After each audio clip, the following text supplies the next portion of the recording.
Chicken liver gravy ಮಾಡೋಣ ಇವತ್ತು. ಹೇಗೆ ಮಾಡಬೇಕು ಅಂತ ಹೇಳ್ಕೊಡ್ತೀನಿ. ಚಿಕನ್ ಲಿವರ್ ನಾನು 1 kg chicken liver gravy chicken liver ತೊಗೊಂಡಿದ್ದೀನಿ 1 kg. ಅದು ಬಂದು 2 ಬಾಳೆಕಾಯಿ ತೊಗೊಂಡಿದ್ದೀನಿ ಅದಕ್ಕೆ. ಆಮೇಲೆ ಮಸಾಲೆಗೆ ಸೋಂಪು, ಒಂದು ಅರ್ಧ ಟೀ ಸ್ಪೂನ್ ಸೋಂಪು, ಮತ್ತು 1 ಏಲಕ್ಕಿ, 2 ಚಕ್ಕೆ, 4 ಲವಂಗ, ಅರ್ಧ ಟೀ ಸ್ಪೂನು ಮೆಣಸು, ಸ್ವಲ್ಪ ಕಾಯಿ, ಮತ್ತು ಸ್ವಲ್ಪ ಶುಂಠಿ ಬೆಳ್ಳುಳ್ಳಿ, ಸ್ವಲ್ಪ ಪುದೀನ ಕೊತ್ತಂಬರಿ ಸೊಪ್ಪು, ಮತ್ತು 5 ಹಸಿರು ಮೆಣಸಿನ್ಕಾಯಿ, 1 ಈರುಳ್ಳಿ ತೊಗೊಂಡಿದ್ದೀನಿ. ಮತ್ತು ಇವಾಗ ಅದು ಮಸಾಲೆನ ಪೇಸ್ಟ್ ಮಾಡ್ಕೊಳ್ಳೋಣ ಬನ್ನಿ. ಇದೆಲ್ಲ ಪೇಸ್ಟ್ ರುಬ್ಬಲಿಕ್ಕೆ, ಇದು ಪೇಸ್ಟ್ ಮಾಡ್ಕೊಳ್ಳಿಕ್ಕೆ ಪಾತ್ರೆ ಇಟ್ಟಿದ್ದೀನಿ. ಅದಕ್ಕೆ ಸ್ವಲ್ಪ ಒಂದು 3 ಟೀ ಸ್ಪೂನ್ ಎಣ್ಣೆ ಹಾಕ್ಕೊತೀನಿ. ಇವಾಗ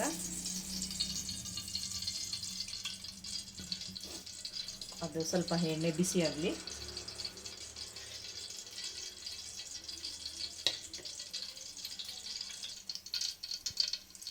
ಈಗ ಎಣ್ಣೆ ಬಿಸಿ ಆಗಿದೆ, ಅದಕ್ಕೆ ಈರುಳ್ಳಿ ಹಾಕ್ಕೊತೀನಿ.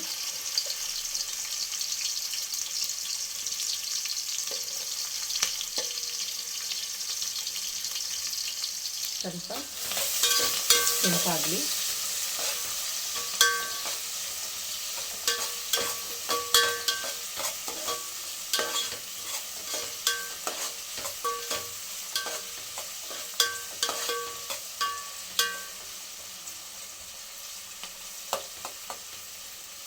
ಸ್ವಲ್ಪ ಲೈಟ್ ಬ್ರೌನ್ ಆಗಿದೆ. ಇವಾಗ ಲಿವರ್ ತೊಳೆದು ಎಲ್ಲ ಕ್ಲೀನ್ ಮಾಡಿ ಕಟ್ ಮಾಡಿ ಇಟ್ಕೊಂಡಿದ್ದೀನಿ. ಈಗ ಅದು ಹಾಕೋಣ ಬನ್ನಿ.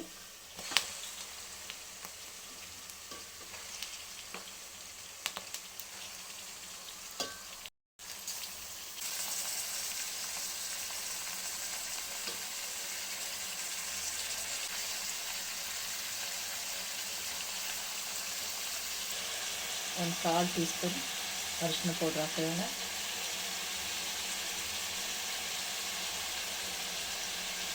ಅರಿಶಿನ ಹಾಕೋದ್ರಿಂದ ಅದು ಸ್ಮೆಲ್ ಇರಲ್ಲ. ಸಾಲ್ಟ್ ಹಾಕೋಣ. ನೀಟಾಗಿ ಇದರಲ್ಲಿ ನೀರಿರುತ್ತಲ್ಲ ಅದೆಲ್ಲ ನೀಟಾಗಿ ನೀರೆಲ್ಲ ಸುಂಡಬೇಕಿವಾಗ.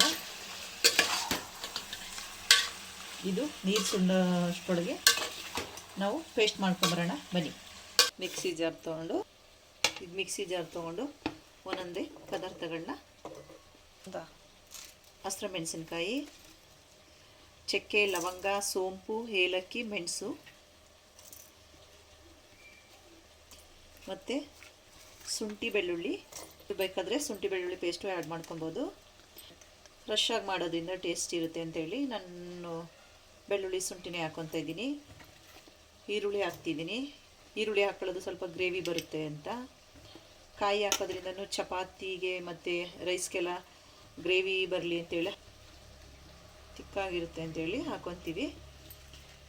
ಮತ್ತು ನೀವು ಹಾಗೆ ಶುಂಠಿ ಬೆಳ್ಳುಳ್ಳಿ ಪೇಸ್ಟ್ ಹಾಕಿ ಮಸಾಲೆ ರುಬ್ದೇನೂ ಮಾಡ್ಬೋದು ಬೇಕಾದರೆ. ಅದನ್ನು ಬೇಕಾದರೆ ಇನ್ನೊಂದು ವೀಡಿಯೋ ಬೇಕಾದರೆ ಮಾಡ್ತೀನಿ. ಅರ್ಧ ಸ್ಪೂನು ಹುರ್ಗಡ್ಲೆ ಆ್ಯಡ್ ಮಾಡ್ತೀನಿ ನಾನು. ಗ್ರೇವಿ ಸ್ವಲ್ಪ ಗಟ್ಟಿ ಇರಲಿ ಅಂತೇಳಿ ಪೇಸ್ಟ್ ಮಾಡ್ಕೊಳ್ಳೋಣ.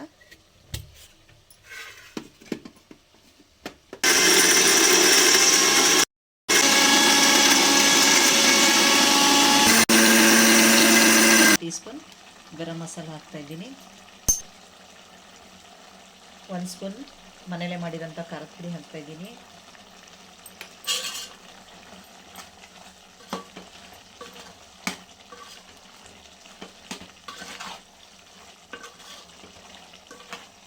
ಇದು ಸ್ವಲ್ಪ ಬೇಯಕ್ಕೆ ಬಿಡೋಣ. ಇವಾಗ ಸ್ವಲ್ಪ ಎಲ್ಲ ನೋಡಿ, ಇವಾಗಿದೆ ಸ್ವಲ್ಪ ಆಗಿದೆ, ಅದಕ್ಕೆ ಎಣ್ಣೆ ಬಿಡ್ತಾ ಇದೆ. ಇವಾಗ ಇದಕ್ಕೆ ಬಾಳೆಕಾಯಿ ಹಾಕ್ತಾಯಿದ್ದೀನಿ ನಾನು. ಇವಾಗ ಟೇಸ್ಟ್ ಚೆನ್ನಾಗಿರುತ್ತೆ ಅಂಥೇಳಿ ಬಾಳೆಕಾಯಿ ಹಾಕ್ಕೊಂತೀನಿ ನನ್ನ ಜೊತೆಗೆ. ನೀವು ಆಪ್ಷನ್ ಬೇಡ ಅಂದರೆ ಬೇಡ, ತಿಂದರೆ ಹಾಕೊಂಡ್ರೆ ಟೇಸ್ಟ್ ಚೆನ್ನಾಗಿರುತ್ತೆ.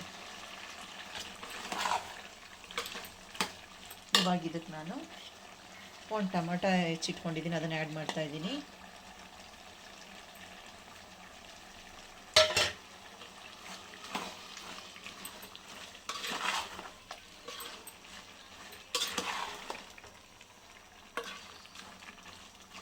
ಹಾಗೆ ಸ್ವಲ್ಪ ಹೊತ್ತು ಬೇಯಿಬಿಡೋಣ. ಇವಾಗ ಉಪ್ಪು ಖಾರ ಎಲ್ಲ ಚೆನ್ನಾಗಿ ಸೆಟ್ಟಾಗಿದೆ. ಈಗ ಅದಕ್ಕೆ ನಾವು ರುಬ್ಕೊಂಡಿರೋಂಥ ಮಸಾಲನ್ನ ಆ್ಯಡ್ ಮಾಡ್ತೀನಿ. ಇವಾಗ ಅದಕ್ಕೆ ನಾನು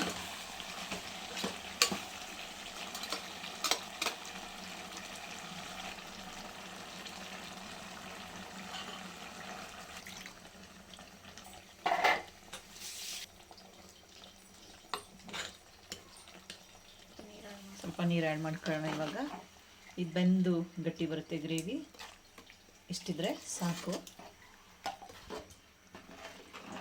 ಮಾಡಿದೆಲ್ಲ ಇವಾಗ ಇನ್ನು ಸ್ವಲ್ಪ ರುಚಿಗೆ ತಕ್ಕಷ್ಟು ಸಾಲ್ಟ್ ಆ್ಯಡ್ ಮಾಡ್ತಾಯಿದ್ದೀನಿ. ಇವಾಗ ನಾನು ಇವಾಗ ಬೇಯಕ್ಕೆ ಬಿಟ್ಬಿಡೋಣ. ಕೊತ್ತಂಬರಿ ಸೊಪ್ಪು ಹಾಕ್ತಿದ್ದೀನಿ, ಫೈನಲ್ ಟಚ್ ಇದು.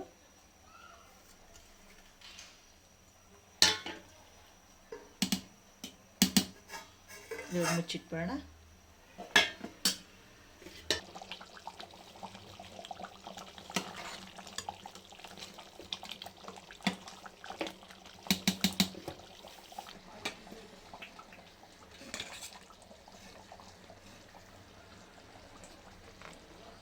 ಫ್ರೆಂಡ್ಸ್, ಇವಾಗಿದು ರೆಡಿಯಾಗಿದೆ. ನೀರು ದೋಸೆ ಮತ್ತು ಚಪಾತಿ, ಪೂರಿ, ಮುದ್ದೆ, ರೈಸ್ ಜೊತೆಲ್ಲ ತುಂಬಾ ಚೆನ್ನಾಗಿರುತ್ತೆ. ನೀವು ಮಾಡ್ಕೊಳ್ಳಿ, ಶೇರ್ ಮಾಡಿ. ವಿಡಿಯೋ ಇಷ್ಟ ಆಗಿದರೆ ಲೈಕ್ ಮಾಡಿ, ಶೇರ್ ಮಾಡಿ.